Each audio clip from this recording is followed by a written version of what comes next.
Fala galera, e aí, beleza? Tudo certo? Vamos para um assunto diferente hoje. Vamos falar sobre cotação do dólar. Vamos mudar um pouquinho o enfoque, uma linha de atualidades aí. Por que a gente vai falar sobre esse assunto, né? A mídia bate aí o tempo todo. Vamos tentar explicar alguns motivos que levam à alta desse dólar aí e algumas consequências para o nosso território, certo? Bom, notícia é essa aqui do dia 3/4, hoje é dia 5, então isso aqui é de sexta-feira, as bolsas estão fechadas aqui no Brasil ainda.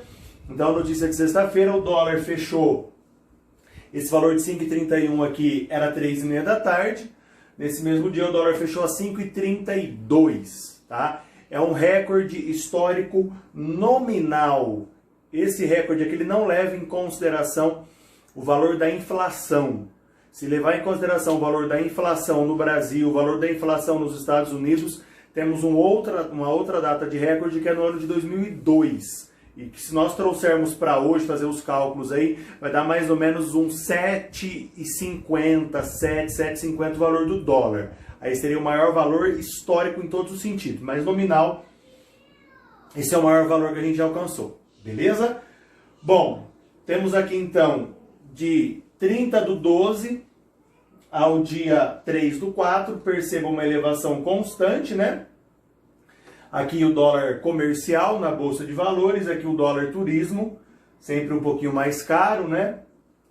Sem contar o IOF ainda, que deixa ele mais caro, que é o valor mais caro que é o que você vai pagar na casa de câmbio. Então você não vai comprar o dólar a 5,32. Na casa de câmbio ele passou dos 5,50 sem o IOF, com o IOF vai, sei lá, 5,60, dependendo de 5,70, dependendo da casa de câmbio que você for comprar aí, certo? Por que isso acontece? Né? Temos algumas causas aí para aumento do valor do dólar aí. Então, primeira coisa, nós temos condições locais, questões do Brasil e questões externas.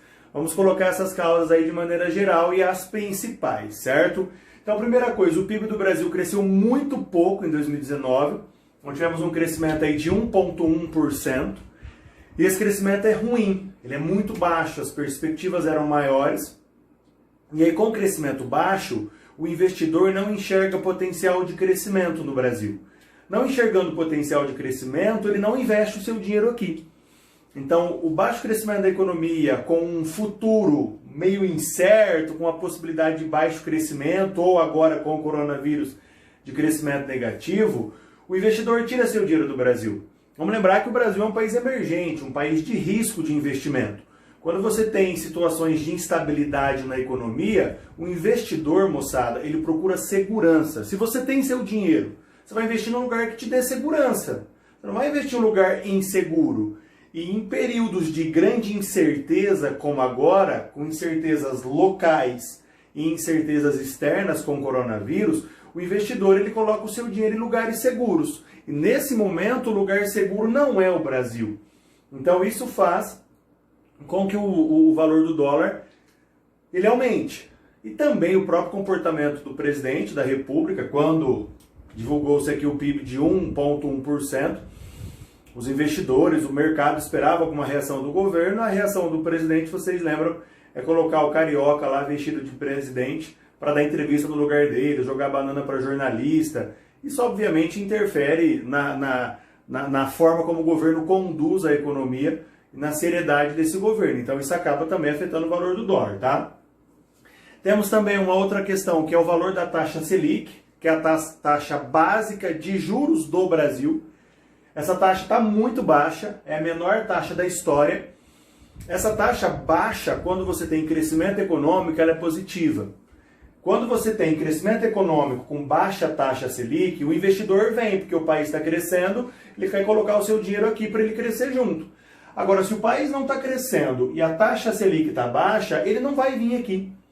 Porque essa taxa Selic é o seguinte, o cara pega dinheiro emprestado lá fora, a juros menores, economias mais estáveis, sei lá, nos Estados Unidos, ele pega dinheiro emprestado lá, com juro menor, e investe esse dinheiro aqui dentro do Brasil, quando o juro era maior.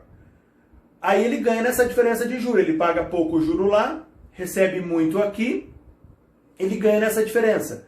Com a taxa muito baixa, ele não recebe essa diferença, não compensa para ele mais vir aqui para o Brasil. Então o Brasil deixou de ser um país de investimento especulativo. Ou você investe ou você não investe. Não tem mais investimento especulativo com essa taxa bem baixa. Então isso expulsa também os investidores. E o que vai acontecer? O nosso país tem uma economia de dólar aí que é o que a gente chama de câmbio flutuante.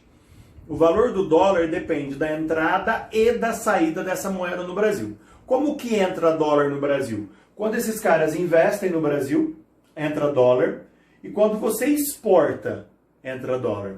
Se você olhar isso aqui, ó, você vai ver, ó, balança comercial é o saldo da importação e da exportação. Perceba que o índice dela aqui, ó, vem caindo, ó. Então vem entrando menos dinheiro no Brasil, tá? E o investimento estrangeiro, você vai perceber que ele vem numa queda constante. Ou seja, a quantidade de dinheiro que está sendo investido no Brasil hoje é muito pequeno. A quantidade de dinheiro que entra em dólar no Brasil é muito pequeno. O que está acontecendo, na verdade, está saindo dólares do Brasil hoje. Devido a esses dois fatores aqui, o dólar está saindo. Os investidores estão tirando o seu dólar daqui, ele está saindo daqui. Lei da oferta e procura. Falta dólar no mercado nacional, o preço sobe. Sobra dólar, o preço abaixa. Como está faltando, o preço ele vai subindo. Outra forma de entrar dólar é você exportar commodity, que é o que o Brasil mais faz, né? Exportar commodity aí, produtos que são matéria-prima. O Brasil exporta muito. Só que os mercados para os quais o Brasil exporta estão comprando menos. Com isso você exporta menos. Exportando menos, entra menos dinheiro dentro do seu território. O governo aí precisa, na sua agenda de reformas, reforma tributária, reforma política, precisa rever essas reformas e colocar elas em discussão. Enquanto não houver as reformas aí, segundo os analistas, esses investidores tendem a não vir para o nosso país. Então essas reformas elas estão paradas no Congresso ou com o próprio governo. O Congresso muitas vezes esperando que o governo mande essas reformas para lá. Porque a gente vive um conflito, né, galera? Hoje temos um conflito aí de fato entre governo e Congresso. Não há uma conversa muito amigável entre eles. Eles sempre estão numa queda de braço e um depende do outro. E essa crise entre poder executivo, poder legislativo, mostra a instabilidade política, mostra a instabilidade econômica. E isso reflete no investidor. Com a instabilidade econômica e política, ele pega o seu dinheiro, tira daqui e leva para outro lugar. Certo? Bom, outros motivos externos. Você tem a crise do petróleo. A gente não vai falar sobre isso agora, vou montar uma outra aula explicando essa crise, que é um problema entre OPEP, liderada aí pela Arábia Saudita, e a Rússia. O que você tem que entender? Que o conflito entre a Arábia Saudita e Rússia fez o preço do petróleo despencar. Como o preço do petróleo caiu muito, isso afeta a economia mundial de um modo geral. Por exemplo, a Petrobras exporta muito. A Petrobras é muito importante na Bolsa de Valores do Brasil. Com a queda do preço do petróleo, o valor da Petrobras despencou. O valor dela despencando, você tem queda na Bolsa de Valores. E queda na Bolsa de Valores, prejuízo e tendência de aumento de dólar. Tá? Outra coisa que a gente já falou, comentou rapidinho, a questão do coronavírus. Ó, a China é o nosso maior comprador de mercadorias. Se você tem a China basicamente com a sua economia quase parada, retornando aos poucos, devagarzinho, a China não está comprando quase nada, não está consumindo quase nada. Com isso você não exporta, assim como vários outros países. Se você não exporta e você é dependente dessas exportações de commodities, você não tem dinheiro entrando no seu território, não entra dólar. Como não entra dólar, ele fica mais caro, né? Agora, isso não é uma condição que a gente vê que vai passar assim amanhã, depois de amanhã. Então é uma condição que ela vai durar pelo menos uns 2, 3 meses ainda. Então a tendência é do dólar continuar provavelmente subindo. Desce um pouquinho, sobe mais um pouco, desce um pouquinho, sobe mais um pouco. Mas fechar o dólar aí a 4 e pouquinho, 4,10, 4,20, vai demorar bastante, né? Se ele voltar a esse patamar, a gente nem sabe se ele vai voltar a esse patamar, né? E o próprio mercado Sim, o sistema de bolsa de valores e cotações e moedas e tal nunca trabalhou com uma disseminação tão grande quanto do coronavírus ou desse Covid-19. Há uma instabilidade, porque o mercado em si não sabe direito como se comportar, o que fazer. Há um receio muito grande. O que vai acontecer com as maiores economias? Os Estados Unidos noticiou essa semana que você teve mais de 700 mil empregos perdidos, demissões no país. Isso é um índice muito ruim, porque a maior economia do mundo indicar que pode haver recessão na sua economia é um indicativo muito ruim. E indicativos ruins forçam o consumidor de dólar, o investidor em bolsa de valores, a ir para lugar seguro. Qualquer notícia ruim, o cara vai para um lugar seguro. Qual é o lugar seguro? O dólar, o ouro e títulos do governo dos Estados Unidos. São os 3 lugares mais seguros que o investidor tem. O Brasil, como eu disse, não é seguro. Então, com todas essas características gerais de coronavírus, de questões internas, o dólar vai continuar subindo.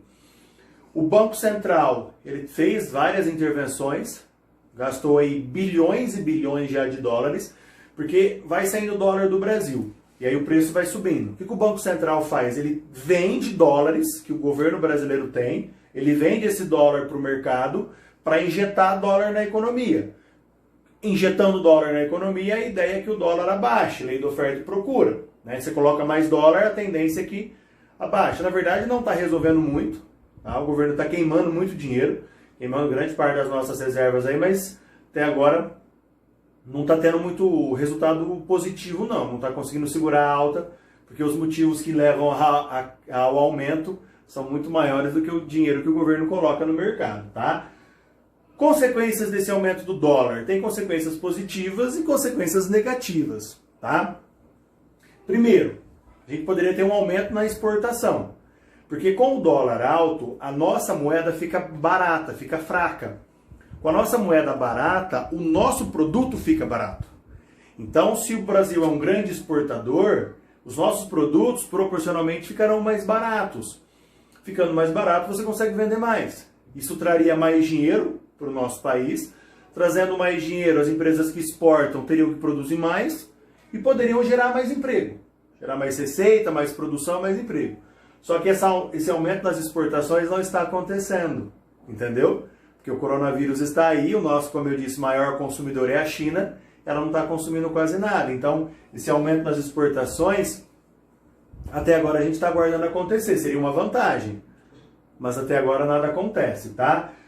Para quem importa, e aí não é só quem compra produto importado, tá? Tem muito produto brasileiro que ele é consumido no dia a dia e ele depende de coisas importadas. O produto importado fica muito mais caro. Esse produto importado pode ficar mais caro e você pagar mais caro por isso, ou o fornecedor segurar um pouco o preço e arcar um pouco com prejuízo. Agora, na hora que ele não aguentar mais arcar com prejuízo, ele vai passar esse aumento do preço para você.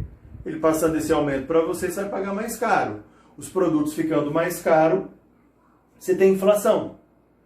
Conta simples, moçada. Ó, pãozinho francês. O pão francês depende muito de farinha importada. Farinha de trigo do Brasil não é muito legal, não é muito boa. Um pãozinho francês bom, ele usa uma farinha importada, por exemplo. Vem lá do Canadá. Qual que é o preço dessa farinha? Em dólar. Se o dólar está muito caro, essa farinha fica muito cara.